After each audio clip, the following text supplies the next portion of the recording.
દિશા Modasa high school. નમસ્કાર.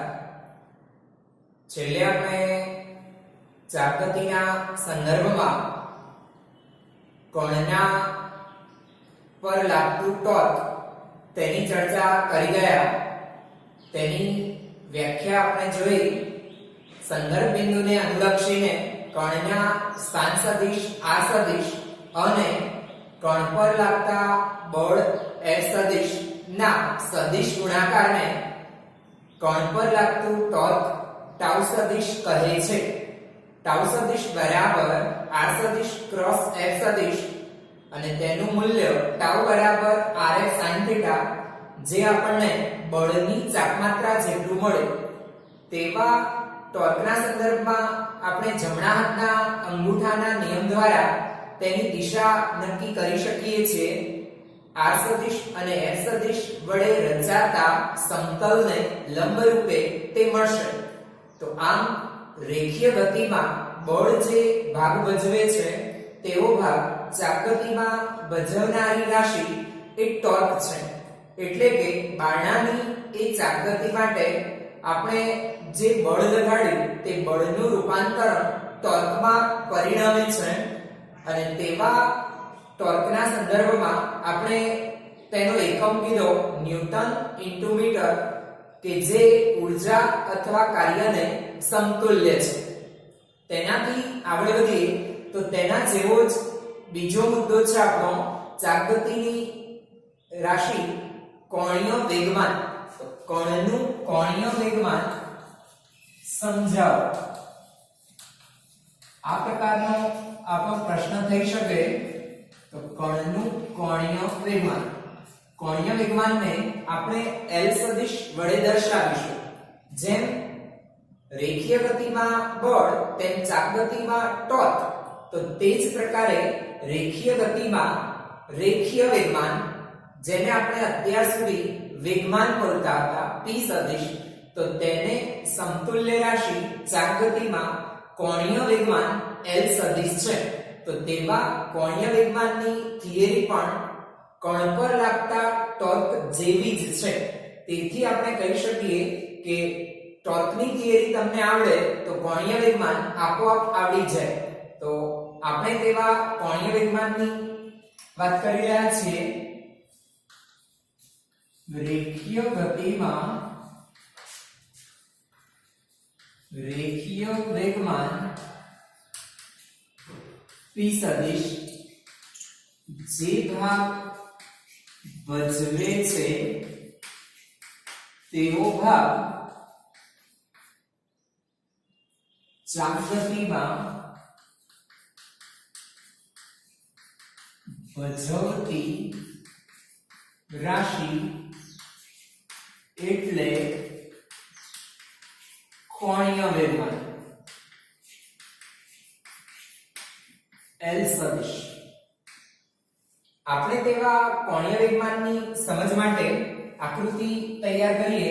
તો આકૃતિમાં આ છે આપણી યામાક્ષ પદ્ધતિ.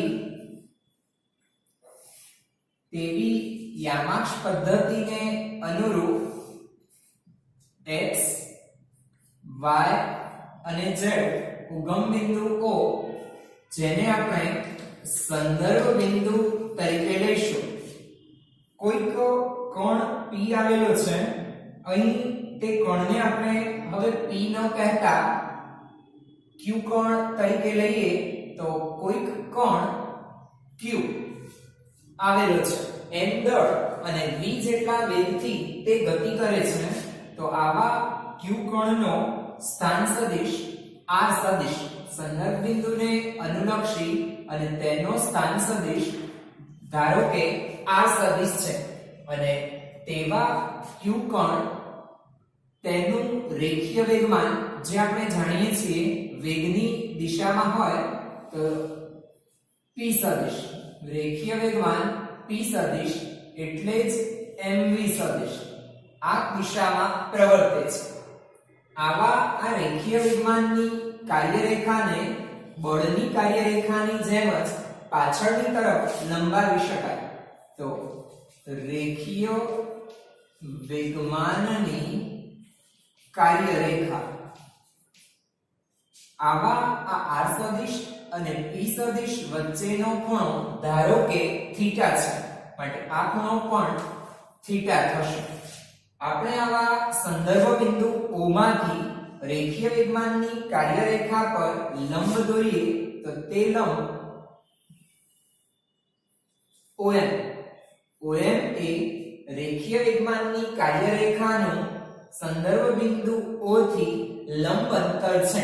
તો આવી કંઈક આપણી સ્થિતિ તૈયાર થાય અને આ સ્થિતિમાં આપણે આ કોણ માટે રેખીય વેગમાન પરથી કોણીય વેગમાનની વાત કરવી છે. તો તેના માટે ટોર્કની જેમ જ સંદર્ભ બિંદુ ને અનુલક્ષીને કોણના સ્થાન સદિશ r સદિશ અને રેખીય વેગમાન p સદિશ ના સદિશ ગુણાકારને કણનું કોણીય વેગમાન L સદિશ કહે છે. તો આ તેની વ્યાખ્યા થઈ ગઈ. તેની વ્યાખ્યાને અનુરૂપ તેનું સૂત્ર લખી શકાય. તો કણનું કોણીય વેગમાન L સદિશ બરાબર r સદિશ ક્રોસ p સદિશ, જ્યાં p સદિશ બરાબર mv સદિશ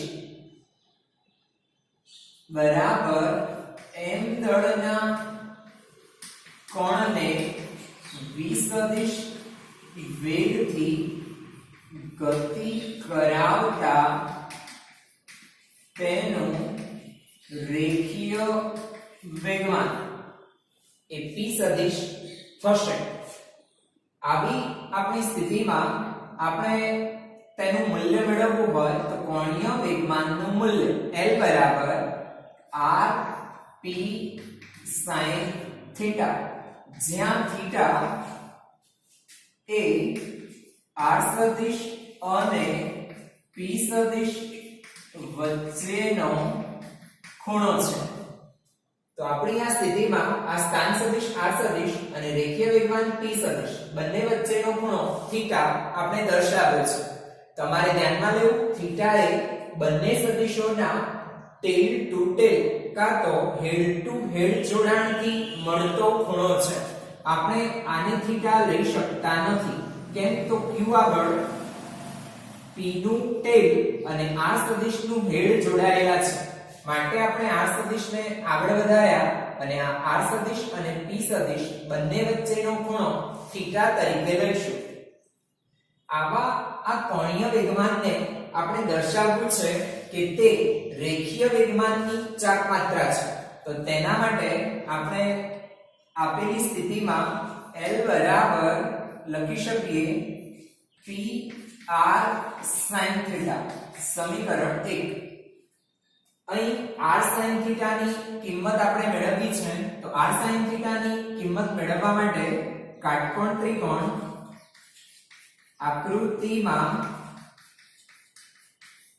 કાટકોણ ત્રિકોણ QMO માં sin થીટા બરાબર, sin થીટા એટલે જ સામેની બાજુ ભાગ્યા કર્ણ, સામેની બાજુ OM અને કર્ણ OQ. અહીં પણ આપણે ધ્યાનમાં લઈશું OQ સદિશ એટલે કર્ણનો સ્થાન સદિશ r સદિશ, જ્યારે OQ એટલે r થશે. માટે ON બરાબર OQ sin થીટા, OQ એટલે r, તો r sin થીટા, સમીકરણ 2. તો સમીકરણ 2 ની કિંમત સમીકરણ 1 માં મૂકીશું. સમીકરણ 2 ની કિંમત સમીકરણ 1 માં મૂકતા L બરાબર p ગુણ્યા ON. p એટલે કોણનું રેખીય વેગમાન ગુણ્યા OM. OM એટલે આપણે જોઈ શકીએ છીએ રેખીય વેગમાનની કાર્યરેખાનું સંદર્ભ બિંદુથી લંબ અંતર. રેખીય વેગમાનની કાર્યરેખાનું O થી O એટલે સંદર્ભ બિંદુથી લંબ અંતર આપણે કહી શકીએ છીએ તો કોણીય વેગમાનનું મૂલ્ય એટલે જ રાશિનું મૂલ્ય ગુણ્યા તે રાશિની કાર્યરેખાનું લંબ અંતર એટલે જ આપણે કીધું રાશિની ચાપમાત્રા. તો કોણીય વેગમાનનું મૂલ્ય બરાબર રેખીય વેગમાનની ચાપમાત્રા. અગાઉ આપણે ટોર્કનું મૂલ્ય એ બળની ચાપમાત્રા જેટલું દર્શાવ્યું હતું તે જ પ્રમાણે અહીં કોણીય વેગમાનનું મૂલ્ય એ રેખીય વેગમાનની ચાપમાત્રા જેટલું થશે. તો આમ કોઈ પણ રાશિની ચાપમાત્રા એટલે જ રાશિનું મૂલ્ય ગુણ્યા રાશિની કાર્યરેખાનું સંદર્ભ બિંદુથી લંબ અંતર થશે. તો અહીં આપણે સાબિત કર્યું છે કે કોણીય વેગમાનનું મૂલ્ય એ રેખીય વેગમાનની ચાપમાત્રા જેટલું થશે અને તે છેવટે આકૃતિ દ્વારા આપણે કહી શકીએ કે આ r લંબ છે. p સદિશને લંબ રૂપે રહેલો r સદિશનો ઘટક અથવા એ જ પ્રમાણે આપણે p સદિશના ઘટકો જો લઈએ તો આ p cos થીટા અને આ p sin થીટા થાય. તો આ સૂત્રમાં p sin થીટા ના બદલે p લંબ પણ મૂકી શકાય. આને આપણે p લંબ એટલે જ p sin થીટા અને આ ઘટક p cos થીટા થશે. તો r લઈએ ત્યારે p લંબ લઈએ છીએ અને p લઈએ ત્યારે r લંબ લઈશું. તો આમ સમીકરણ 1 મુજબ L બરાબર આ સૂત્રને અનુરૂપ PR લંબ અથવા P sin થીટા ના બદલે P લંબ લેતા L બરાબર R P લંબ મળે. તો બંનેમાંથી કોઈ પણ લઈ શકાય કે કોણીય વેગમાન એટલે r ગુણ્યા r ને લંબ રૂપે રેખીય વેગમાન અથવા રેખીય વેગમાન ગુણ્યા રેખીય વેગમાનને લંબ રૂપે r. તો આમ જુદી જુદી સ્થિતિમાં આપણે કણનું કોણીય વેગમાન મેળવી શકીએ છીએ. આવા કોણીય વેગમાનના સંદર્ભમાં આપણે વાત કરીએ તો કોણીય વેગમાન સદિશ છે. કોણીય વેગમાન સદિશ ભૌતિક રાશિ છે. તેની દિશા તો સદિશ હોય તો તેની દિશા આપણે નક્કી કરવી પડે. તેના માટેના સૂત્ર L સદિશ બરાબર R સદિશ ક્રોસ P સદિશ. સંબંધ મુજબ તેની દિશા જમણા હાથના સ્ક્રૂના નિયમ દ્વારા નક્કી કરી શકાય છે. તો તેની દિશા જમણા હાથના સ્ક્રૂ કાં તો અંગૂઠાના નિયમ વડે R સદિશ અને P સદિશ વડે રચાતા સમતલને લંબ રૂપે મળે છે. એટલે કે આ કોણીય વેગમાન આ સ્થાન સદિશ R અને રેખીય વેગમાન P બંને ને અનુરૂપ આપણે ક્રોસ ગુણાકાર મેળવવા માટે સૌપ્રથમ R સદિશ અને P સદિશ અને ટેલ ટુ ટેલ જોડી લઈએ. એટલે આ R સદિશ અને P સદિશ R થી P સદિશ તરફ જમણા હાથની આંગળીઓને ભ્રમણ કરાવતા અંગૂઠાની દિશા એ કોણીય વેગમાનની દિશા દર્શાવે. તો આ આપણી સ્થિતિમાં કોણીય વેગમાન L સદિશ આપણને આ બંને વડે જે સમતલ રચાયું આ છે આપણા કોણ Q નો સ્થાન સદિશ R સદિશ અને રેખીય વેગમાન P સદિશ. તો તેને લંબ રૂપે કોણનું કોણીય વેગમાન L સદિશ આપણને મળશે કે જે R સદિશ સાથે લંબ રૂપે આવેલ છે. ત્યાર પછી વાત કરીએ તો કોણીય વેગમાનનું જે સૂત્ર આપણે લીધું L બરાબર PR sin θ એ સૂત્રને અનુરૂપ તેનો એકમ નક્કી કરી શકાય છે. તો કોણીય વેગમાનનો એકમ અહીં P રેખીય વેગમાન તેનો એકમ mv સૂત્ર મુજબ કિલોગ્રામ મીટર પ્રતિ સેકન્ડ અને તેના ગુણ્યા r કરે આપણે એટલે કિલોગ્રામ મીટર સ્ક્વેર પ્રતિ સેકન્ડ છે તથા તેનું પારિમાણિક સૂત્ર આના દ્વારા આપણે કહી શકીએ m1 L2 t-1 થશે. તો કોણીય વેગમાનનો એકમ અને પારિમાણિક સૂત્ર આપણને મળે.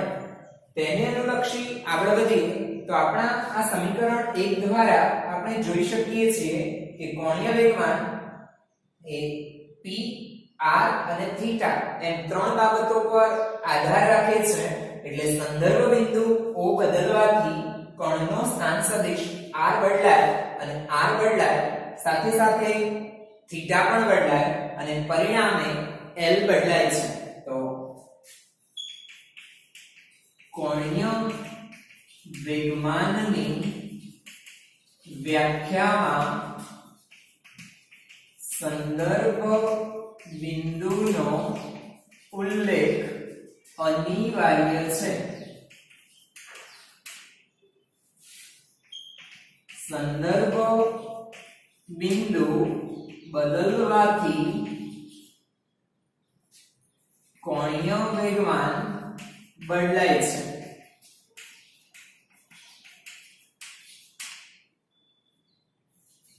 ત્યાર પછી વાત કરીએ તો કોણીય વેગમાન ક્યારે શૂન્ય મળે.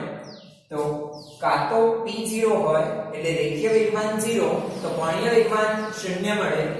r0 એટલે જે તે કોણ ને અનુરૂપ કોણ સંદર્ભ બિંદુ પર જ હોય તો r0 અને ત્રીજું θ0 કે 180 એટલે r સદિશ અને p સદિશ સમાંતર હોય આ r સદિશ અને તે જ દિશામાં p સદિશ અથવા r સદિશ તેની વિરુદ્ધ દિશામાં p સદિશ. તો θ0 કે 180 થાય ત્યારે પણ કોણીય વેગમાન શૂન્ય થશે. L બરાબર rp sin θ મુજબ જ્યારે r0 કે p0 કે થીટા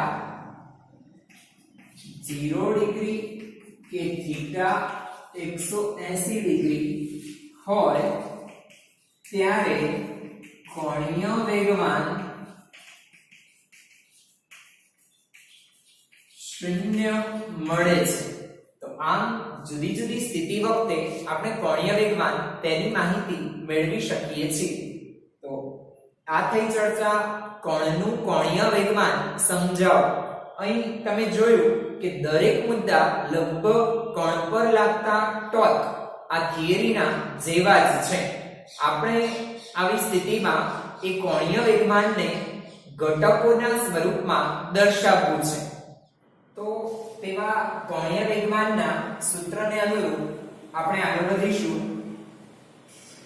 જો કોણનો સ્થાન સદિશ r સદિશ બરાબર xi cap yj cap zk cap તથા રેખીય વેગમાન p સદિશ બરાબર pxi cap plus pyj cap plus pz k cap હોય તો કોણીય વેગમાન L સદિશ બરાબર R સદિશ ક્રોસ P સદિશ. એટલે જ આપણે ભણી ચૂક્યા કે ક્રોસ ગુણાકારને નિશ્ચયક દ્વારા દર્શાવી શકાય.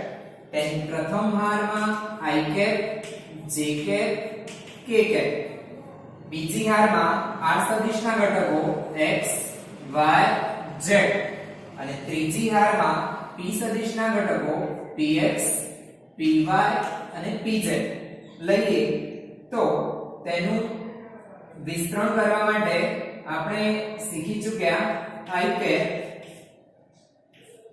J કેપ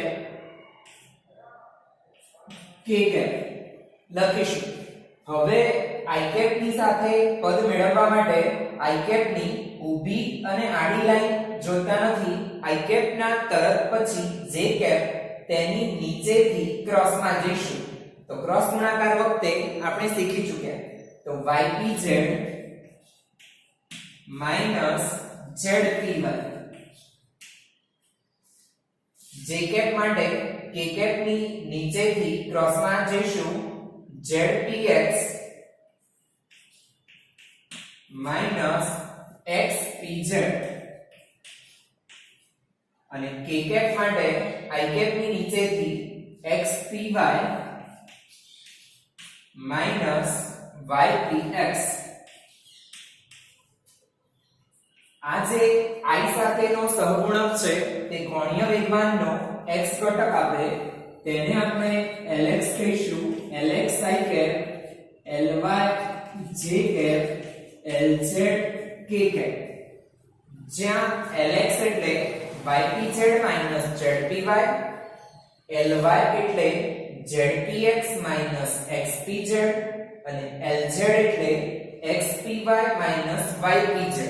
તો આમ આવા કોણીય વેગમાન કે જેને આપણે ક્રોસ ગુણાકાર દ્વારા સદિશ ગુણાકાર દ્વારા દર્શાવીએ છીએ તો તેને નિશ્ચયક સ્વરૂપમાં લઈ અને નિશ્ચયકના સાદુરૂપ દ્વારા તેના અનુરૂપ ઘટકો પણ મેળવી શકાય છે.